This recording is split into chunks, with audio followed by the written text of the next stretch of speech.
Catalyst कैसे reaction को effect करता है, पहली चीज। और दूसरी चीज एक थियरी है, ठीक है, दैट इज कोलिजन थ्योरी। तो इन दो चीजों के बारे में बस बिल्कुल दोनों के दोनों ऐसे हैं जो पूरे तरीके से थ्योरेटिकल हैं, कुछ खास समझने को है नहीं, पर चूंकि पढ़ना है सिलेबस में तो फटाफट से इसको देखते हैं और फिर नए चैप्टर की तरफ आगे बढ़ेंगे, ठीक है। सो फटाफट से मैं स्क्रीन शेयर कर रहा हूँ और कहानी शुरू करता है। चलिए, सो बात ये आती है कि आखिर कैटलिस्ट किसी रिएक्शन को इफेक्ट कैसे करता है, कैटलिस्ट की वजह से रिएक्शन में क्या फर्क पड़ता है, ठीक है। समझो इस चीज को, कैटलिस्ट करता क्या है। कैटलिस्ट का काम है किसी भी रिएक्शन को जल्दी करा देंगे, बहुत आसान शब्दों में, बहुत आसान शब्दों में किसी भी रिएक्शन को जल्दी करा देना, ठीक है। एग्जाम्पल के तौर पे अगर ध्यान दो तो हमने जब बात किया था, जब हम पढ़ रहे थे एलिवेशन इन बॉइलिंग पॉइंट, तो उस समय भी हम कहते थे कि अगर एग को बॉयल करना है तो थोड़ा नमक डाल के पानी में बॉयल कर दो तो थोड़ा जल्दी बॉयल हो जाएगा, ठीक है। अगर आपके पास ऐसा है कि आलू को बॉयल करना था तो हम बोलते थे नमक डाल दो तो थोड़ा आसानी से आलू जो है वो बॉयल हो जाएगा। ट्रेन में हम चलते हैं, अगर कभी जनरल कोच में चलोगे तो उसमें जो पंखे होते हैं ना, अब तो खैर ट्रेन में ठीक है, अच्छे हैं, पर पहले जो पैसेंजर वैसेंजर जो ट्रेन होती थी ना, उसमें जो पंखे होते हैं ना, वो उनको ना मतलब ऐसा सिचुएशन था कि बेचारे घर घर करते थे, चलते नहीं थे। सो उनको चलाने के लिए क्या करना होता था कि स्विच ऑन करके ना वो पेन, अभी भी देखोगे बहुत मतलब जो ज्ञानी पुरुष लोग होते हैं जो उसमें बैठेंगे तो वो करेंगे क्या कि जब फैन नहीं चलेगा तो एक पेन लगाएंगे और उसको हल्का सा धक्का दे देंगे तो वो चलने लगेगा। सो जो वहाँ पेन है, वो पेन भी क्या किया, उस रिएक्शन को, उस प्रोसेस को फास्ट कर दिया, ठीक है। और जो एनर्जी वहां उसको चलाने के लिए दी थी, that is activation energy. Reaction को स्टार्ट करने के लिए जो वहां एनर्जी दिया स्टार्ट में, that is activation energy. Gas जलाते हैं, एलपीजी जलाते हैं, तो हमको पता है कि एलपीजी से हमको एनर्जी मिलता है, हीट मिलता है, लेकिन क्या ऑन करते ही हमारे पास एलपीजी जल जाता है? नहीं जलता, वहाँ पे लाइटर लगाना पड़ता है। कुछ लोग बोलेंगे कि भैया हमारे पास तो मॉडर्न वाला चूल्हा है उसमें जल जाता है। भैया मॉडर्न वाले में भी लाइटर लगा होता है, ठीक है। उसको जब ऑन करते हैं तो लाइटर जो है वो वहाँ पे मतलब स्पार्क देता है, तब जाके ही वो जलता है। सो कहानी ऐसी है कि रिएक्शन को तेज करने के लिए किसी भी चीज की अगर जरूरत पड़ी, जो चीज वहां इस्तेमाल हुआ, that is a catalyst. Important बात यह है कि कैटलिस्ट में खुद में कोई परमानेंट चेंज नहीं होता, मतलब जो पेन फैन को चलाने के लिए इस्तेमाल हुआ था, उस पेन में कोई चेंज नहीं आएगा, वो पेन जैसे के तैसे रहेगा, वो पेन में कुछ नहीं होगा, ठीक है।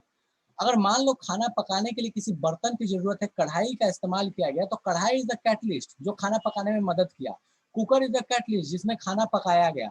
पर कुकर या कढ़ाई जो है ना, वो ना ही खाने, ना ही रिएक्टेंट था, ना ही प्रोडक्ट है, ना ही जो बन के मिला उससे उसका लेना देना है, ना ही जो लिया था उससे लेना देना है, ठीक है।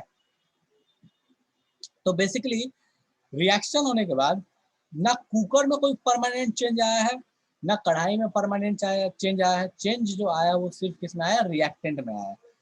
सो इसी तरह से आपको ध्यान रखना है कि कैटलिस्ट उन चीजों को बोलते हैं जिसमें जिसमें रिएक्शन को तेज करने की कैपेबिलिटी हो, फास्ट करने की कैपेबिलिटी हो। अब बात आता है कि ये फास्ट करता कैसे है।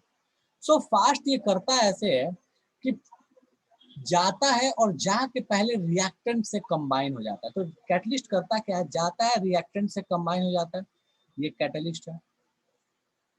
और फिर इसके बाद ये डिकम्पोज होके क्या करता है, प्रोडक्ट देता है, और कैटलिस्ट फिर से अपना बाहर निकल जाता है। सो बेसिकली करता क्या है कि पहले रिएक्टेंट से कंबाइन हुआ, रिएक्शन करा दिया, और फिर वो प्रोडक्ट बनाने के बाद उससे बाहर निकल गया। यही प्रोसेस होता है कैटलिस्ट का। पहले से और अब में क्या फर्क पड़ा, पहले और अब में फर्क ये पड़ा कि रिएक्टेंट अपने आप से एक्टिवेटेड कॉम्प्लेक्स बनाता था और फिर प्रोडक्ट बनाता था। कैटलिस्ट ने क्या किया, पहले उसके साथ कंबाइन हुआ, कंबाइन होकर कोई एक चीज बनाई जो पहले वाले से अलग थी, पहले वाला एक्टिवेटेड कॉम्प्लेक्स जैसा नहीं था, और फिर वो प्रोडक्ट में ब्रेक कर दिया उसको और खुद बाहर निकल गया। सो पहला स्टेप है उसके साथ कंबाइन होना रिएक्टेंट के साथ, और दूसरा स्टेप है प्रोडक्ट में डिसोसिएट हो जाना, प्रोडक्ट को दे देना और खुद अलग हो जाना, ठीक है। उसके बाद क्या होता है, सो इससे अगर हम बात करें एनर्जी के रिस्पेक्ट में कि एनर्जी पे क्या फर्क पड़ता है रिएक्शन के, सो देखो एनर्जी पे बस एक फर्क ये पड़ता है, कैटलिस्ट ये करता है कि जो पहले एक्टिवेशन एनर्जी जो थी, ध्यान से सुना, जो पहले एक्टिवेशन एनर्जी थी, उस एक्टिवेशन एनर्जी को ये कम कर देता है। मतलब समझो कि 100 जूल एक्टिवेशन एनर्जी देने पे मान लो पहले कोई रिएक्शन होता था, अब की बार सिर्फ 10 जूल देंगे तो रिएक्शन हो जाएगा। यही काम है कैटलिस्ट का। पहले जो 100 जूल पे होता था, अब की बार कितने जूल पे हो जाएगा, 10 जूल पे हो जाएगा, काम खत्म, ठीक है। सो बेसिकली ये एक तरीके से क्या करता है, तो एक्टिवेशन एनर्जी को कम कर देता है, बाकी और किसी भी चीज को ये अल्टर नहीं करता, किसी और चीज पे इसका कोई भी फर्क नहीं पड़ता, सिर्फ और सिर्फ एक्टिवेशन एनर्जी को कम कर देता है। कैसे कम करता है, कोई दूसरा पाथ लेके, पहले वो इंटरमीडिएट बनता था, अब इंटरमीडिएट नहीं बन के कुछ और बना, एक्टिवेशन एनर्जी कम हो गया। ठीक है, सो समझो मान लो यहाँ रिएक्टेंट है, यहाँ प्रोडक्ट है, ये एनर्जी वाला ग्राफ है जो हम पहले पढ़ते थे। फॉर अ टाइमिंग मान लो कि हम फॉर अ टाइमिंग मान लेना कि हम एक्सोथर्मिक की बात कर रहे हैं। ठीक है, सो अपने पास पहले जो ग्राफ होता था वो ग्राफ कुछ इस तरीके से मिलता था, पहले की कहानी में ग्राफ कुछ इस तरीके का मिलता था। ठीक है, और अब की कहानी में ग्राफ क्या होगा, तो अब की कहानी में ग्राफ थोड़ा आसान हो जाएगा, मतलब ये थोड़ा सा नीचे होके मिलेगा। सो बेसिकली क्या हुआ इन दोनों केसेस में, एक्टिवेशन एनर्जी का डिफरेंस आ गया। पहले एक्टिवेशन एनर्जी ये हुआ करती थी, और अब जो एक्टिवेशन एनर्जी है वो कुछ अपने पास ये चीज है। ठीक है, सो दोनों केस में एक्टिवेशन एनर्जी का फर्क पड़ा है, एक्टिवेशन एनर्जी कम हो गया, बाकी और कोई भी फर्क नहीं पड़ा। इस बात को ध्यान रखना, फटाफट से छापो। ये एक्टिवेशन एनर्जी है A2 कैटलिस्ट के साथ, ये activation energy A1 without catalyst के साथ। फटाफट छापो इस पॉइंट को, मैं एक बार पढ़ देता हूँ ताकि तकलीफ ना हो। क्या बोलता है, पहले बोलता है कि substance which alter the rate of reaction without without itself undergoing any permanent chemical change. खुद में इसका कोई परमानेंट केमिकल चेंज नहीं होता, खुद में इसका कोई चेंज नहीं होता, जैसे था वैसा ही रहेगा। फॉर एग्जाम्पल इस रिएक्शन में MnO2 कैटलिस्ट है, रिएक्शन होने ना होने से इस MnO2 का कोई भी लेना देना नहीं है। एक्शन कैसे होता है, so according to intermediate complex theory, जो अभी जस्ट हम कुछ दिन पहले पढ़े थे, जैसे बीच में इंटरमीडिएट बनता है उस थ्योरी के बारे में।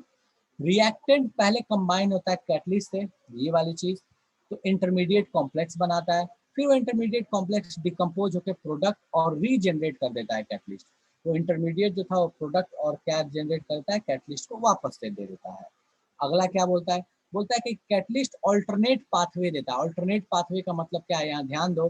तो पहले इस पाथ से रिएक्शन होती थी, अब इस पाथ से रिएक्शन हो रही है, तो ऑल्टरनेट पाथवे देता है। ठीक है, by reducing the activation energy, activation energy को ये कम कर दिया, पहले इतना था अब इतना है, between reactant and product, and hence lowering the potential energy barrier. Potential energy यहाँ क्या है, सो थ्रेशोल्ड एनर्जी को पोटेंशियल एनर्जी बोलते हैं। ये वाला जो था वो पहले पोटेंशियल एनर्जी ज्यादा था, अब पोटेंशियल एनर्जी क्या है, कम है। तो बेसिकली पोटेंशियल एनर्जी को ये कम कर देता है, थ्रेशोल्ड एनर्जी को ये कम कर देता है, ताकि रिएक्शन जो है वो आसानी से हो पाए। कैसे कम करता है, एक्टिवेशन एनर्जी को कम करके, क्योंकि एक्टिवेशन एनर्जी ही तो है जो रिएक्टेंट की एनर्जी में ऐड होके थ्रेशोल्ड बन जाया करता था। फटाफट छापो, कहीं तकलीफ है तो पूछो, छापिए जल्दी से।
बिल्कुल एनिमेस, टेम्पररी तो चेंज आ ही रहा है ना, रिएक्टेंट के साथ कंबाइन हुआ तो कोई चीज बना, मतलब टेम्पररी चेंज है, परमानेंट नहीं है।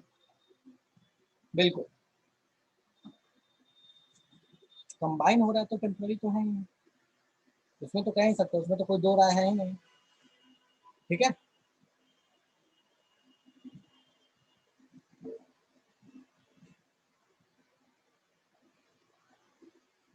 सबने छाप लिया? कोई ऐसा जो अभी भी छाप रहा है? कोई ऐसा जो अभी भी छाप रहा है?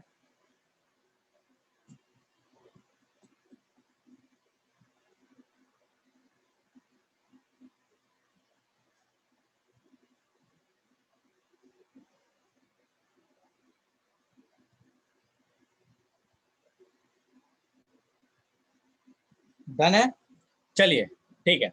सो ये अपने पास कहानी हो गया रिगार्डिंग कि भैया किस तरीके से कैटलिस्ट का इम्पैक्ट आता है। जरा आगे बढ़ते हैं, बात करते हैं कैटलिस्ट के कुछ इंपॉर्टेंट कैरेक्टरिस्टिक्स की, एक एक करके। सबसे पहला चीज, भैया थोड़ा सा अमाउंट का भी अगर कैटलिस्ट हो तो बहुत बड़े अमाउंट ऑफ रिएक्शन को वो कैटलाइज कर सकता है। Small amount of catalyst can catalyse a large amount of reactant. ऐसा नहीं है कि भैया बहुत सारा रिएक्टेंट है तो हमको कैटलिस्ट भी बहुत सारा चाहिए, ऐसा कोई जरूरी नहीं है। जैसे खाना बनाने के लिए, मान लो कि अपने पास खाना बनाने के लिए 10 किलो पनीर बनाने के लिए, ऐसा नहीं है कि हमको बहुत सारा कुकर चाहिए, टाइम ज्यादा लगेगा, पर एक कुकर से भी बनाया जा सकता है। ठीक है, दूसरी चीज है, कुकर नहीं, कढ़ाई, बेसिकली पनीर बना रहे हैं। हाँ, नेक्स्ट है कि भैया एक कैटलिस्ट जो है वो गिब्स एनर्जी को अल्टर नहीं करता। क्लास 11th में हम पढ़े थे गिब्स एनर्जी क्या होता है, नहीं याद है तो मैं थोड़ा सा हेल्प करता हूँ। This is equal to delta H minus T delta S.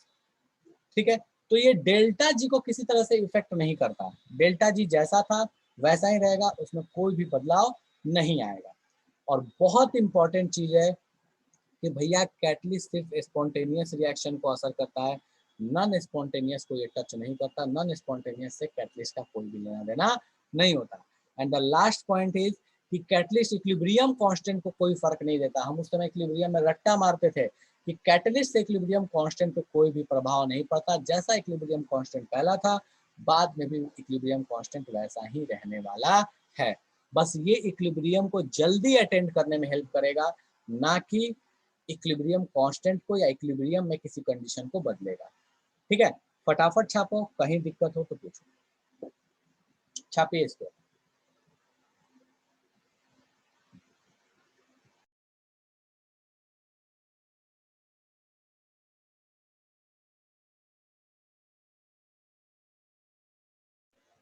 जल्दी जल्दी छापो। और पिछला वाला सबने छाप लिया था? कोई ऐसा तो नहीं है ना जिसका छूटा हुआ था? ठीक है,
हो गया?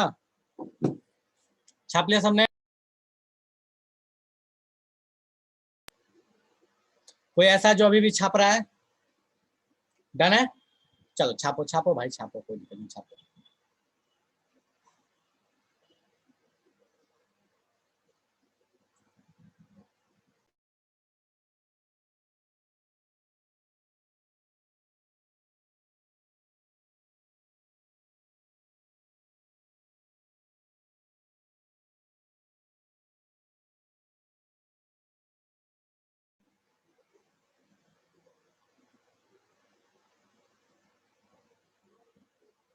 चलिए, ठीक है, छाप लिया?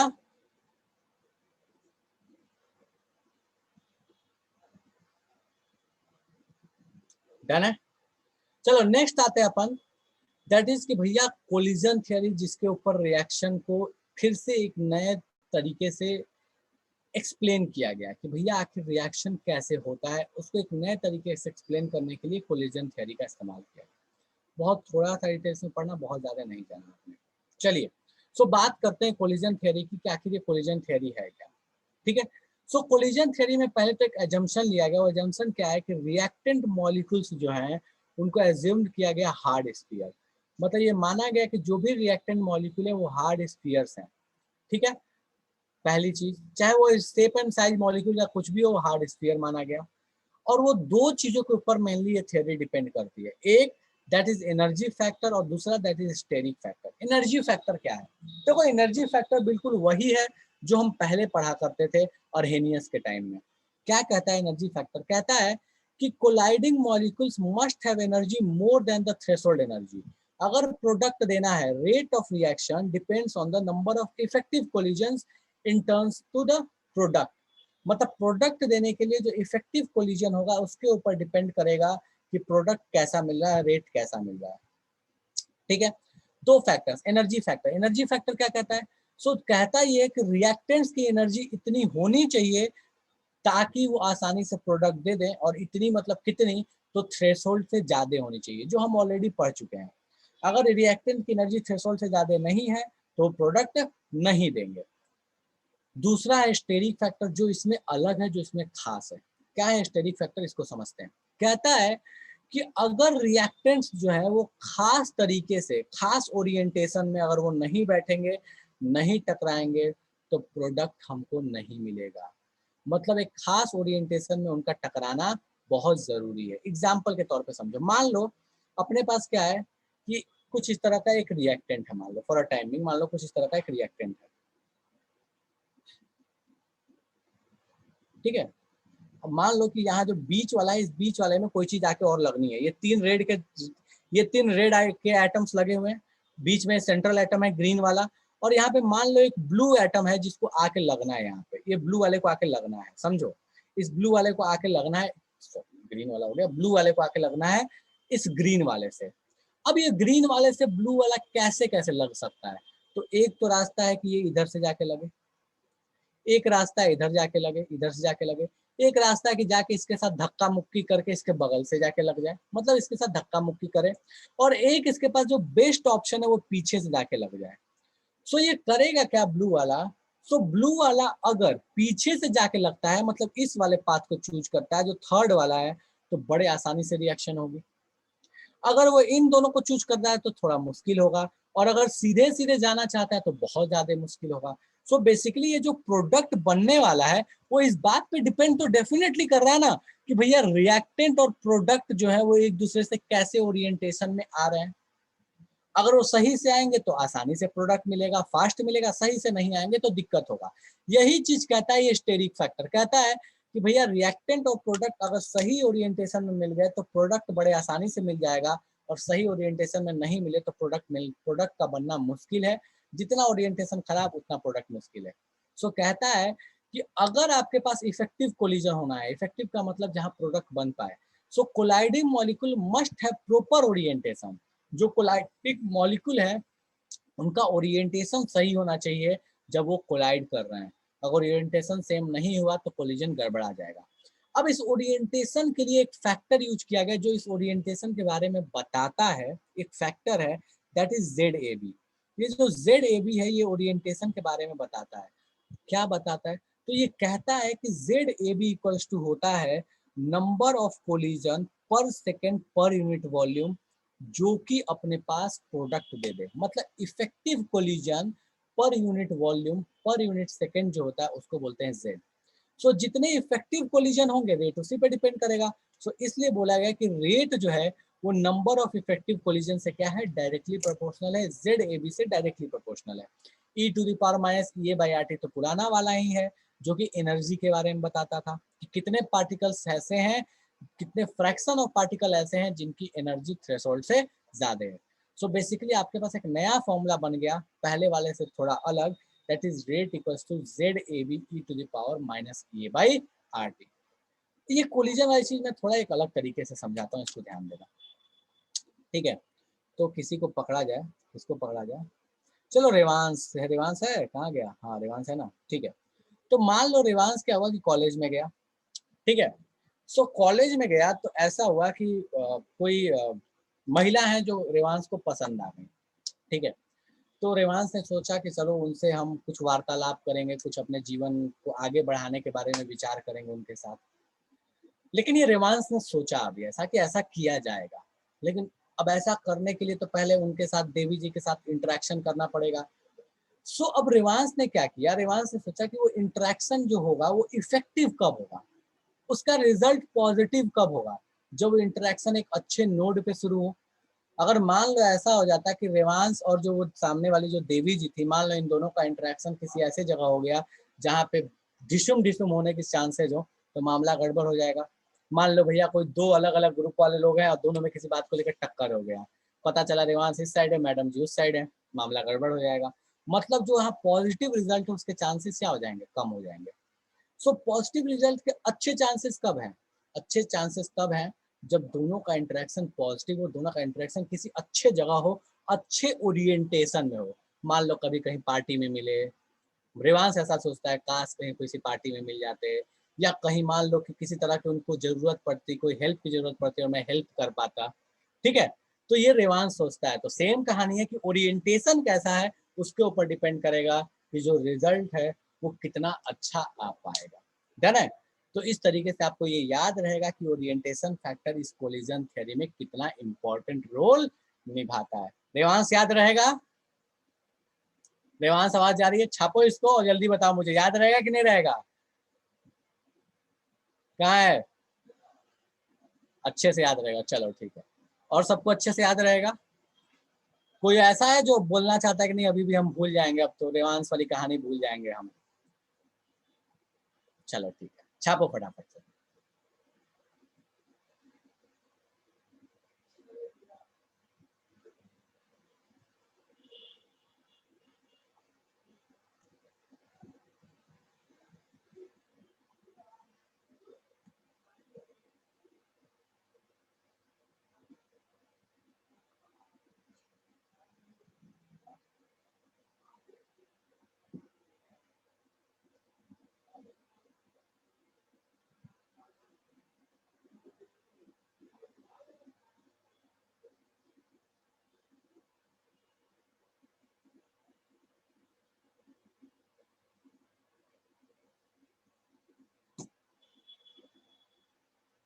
छाप लिया सबने,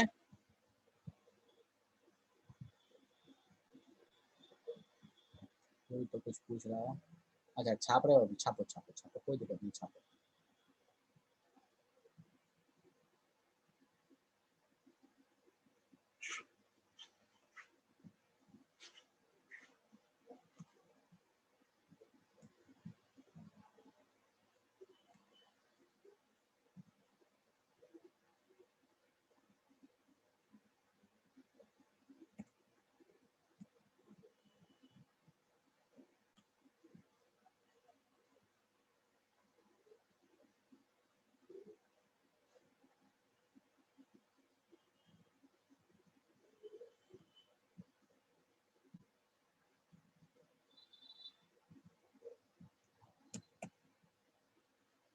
छाप लिया सबने, चलिए।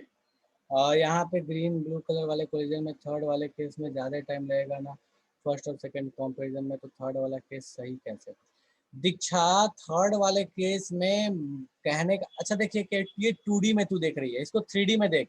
मान ले कि ब्लू वाले आगे हैं, ऐसे समझ ले कि ब्लू वाले जो तेरे पास लगे वो आगे लगे हुए हैं, और उसके पास दोनों ऑप्शन है, पीछे से जाने का और आगे से जाने का। आगे से जाएगा तो 3-3 टकराने वाले मिल रहे हैं, पीछे से खाली है, वो किधर चला जाएगा, पीछे से चला जाएगा। अब डन है, ऐसे समझ लो इसको, ठीक है। पॉइंट बस इतना सा है कहने का मतलब कि भैया उसको देख कहाँ से रहे हो, ठीक है। तुम जहां से देखोगे कहानी उसके ऊपर डिपेंड करेगी, ठीक है, चलेगा, चल ठीक है। रिकॉर्डिंग जल्दी से अपलोड कर दो, क्यों, क्या करेगा रिकॉर्डिंग अपलोड लेके, चलो ठीक है, मैं काट दूं उस पोर्शन को, ऐसा कहना चाहते हो रेवांश? रेवांश की स्टोरी काट दी जाए? कॉपीराइट हमारा नहीं है, आप हमारे नेम का इस्तेमाल नहीं कर सकते, ऐसा कहना चाहता है रेवांश? कहाँ गया?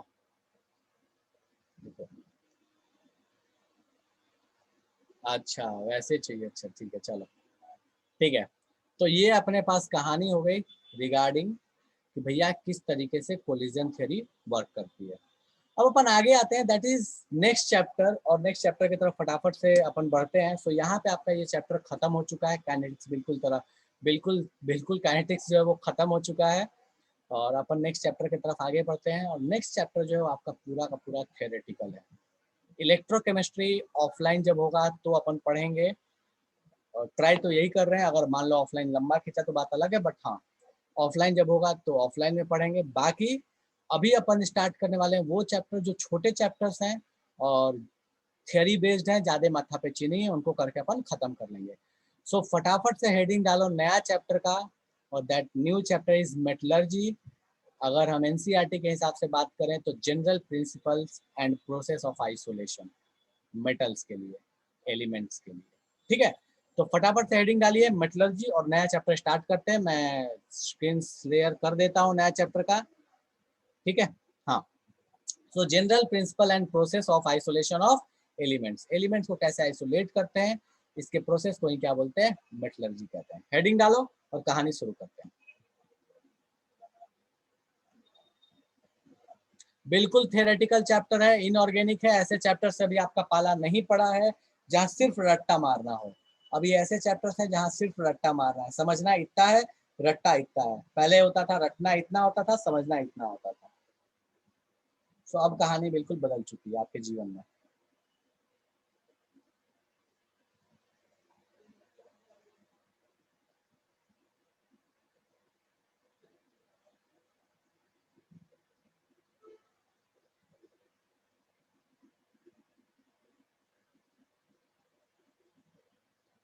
चलिए, सो बात आता है कि हमें इस चैप्टर को पढ़ने की जरूरत क्यों है, क्या इंपॉर्टेंस है इस चैप्टर का।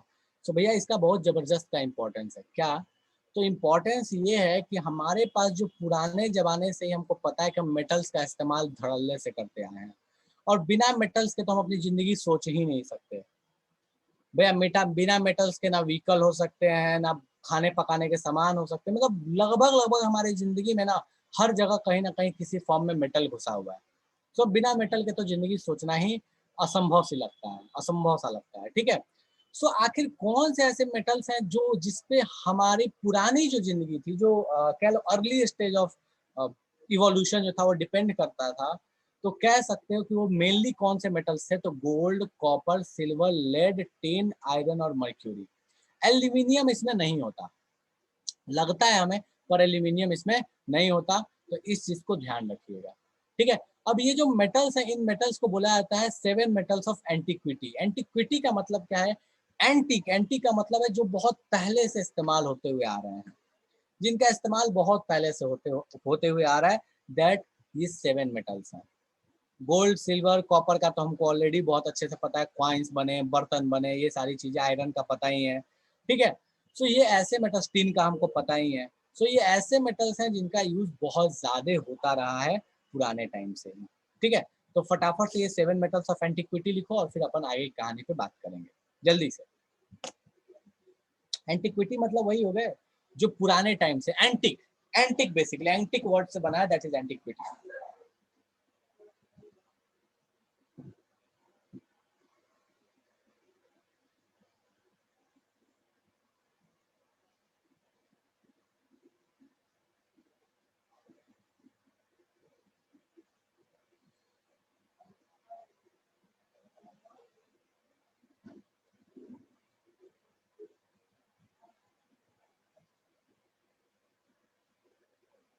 एल्यूमिनियम का यूज नहीं होता था, देखो एल्यूमिनियम का बहुत ज्यादा यूज नहीं रहा है दीक्षा।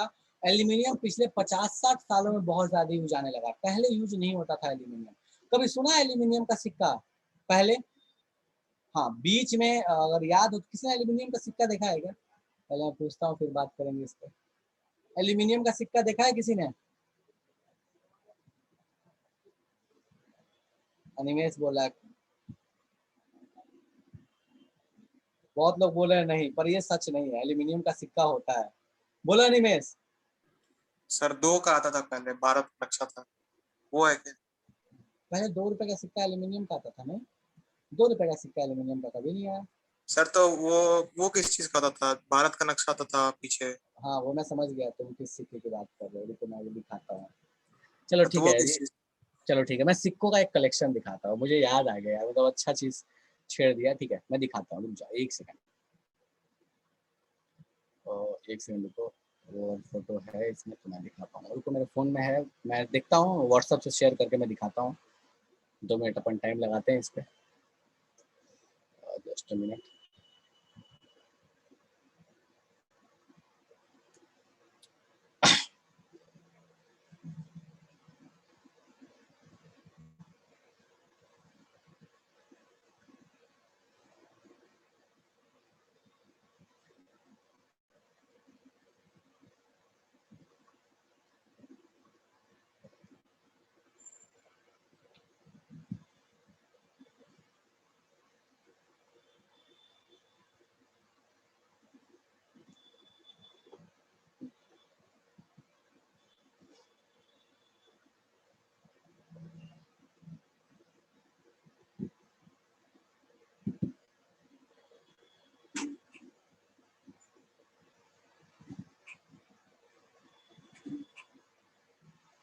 एक सेकंड रुक जाओ, मैं दिखा रहा हूँ।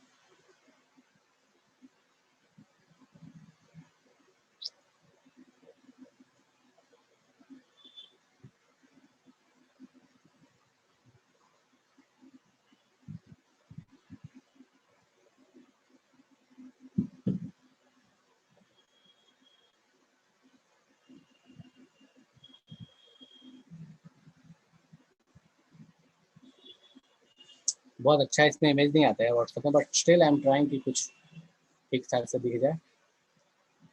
चलो सो ओके, तो ये रहा आपके पास, ठीक है। देखो सो इसमें कुछ कुछ सिक्के आपको दिख जाएंगे, और तो एक मिनट में दिखाता हूँ। देखो ये जो 2 रुपए का सिक्का, शायद ये कह रहे हो अनिमेश, ये वाले जो है सिक्के, ये एक मिनट में देखता हूँ जूम अगर हो जाए तो। ये अनिमेश शायद ये 2 रुपए के सिक्के के बारे में बात कर रहे हो, ठीक है, ये वाले कह रहे हो। ऑडियो ऑन करने का परमिशन दे दे रहा हूँ मैं, रुक जाए एक मिनट।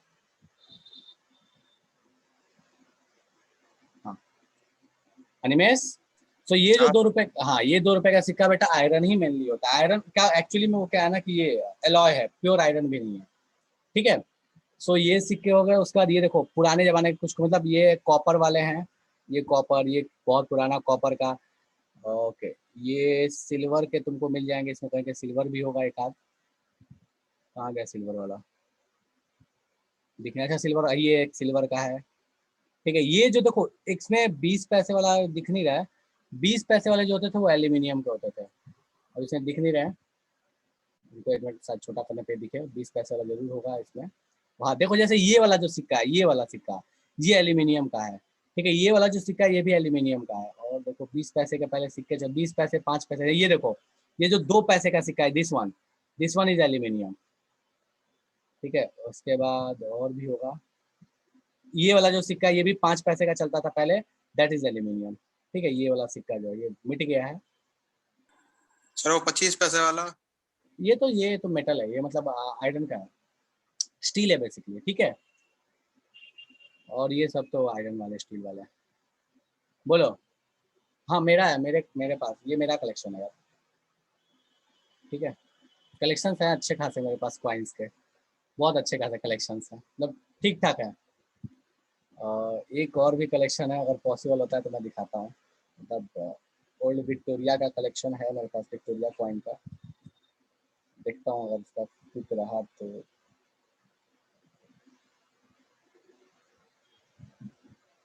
शेयर करके दिखाना is tough job but still trying to challenge करता हूँ। देखो देखता हूँ अगर ये दिख रहा है क्या ऐसे, ऐसे करने पे दिखेगा कोई चांस नहीं ना। ये दिख रहा है? रुको। धुंधला। हाँ बिल्कुल बिल्कुल।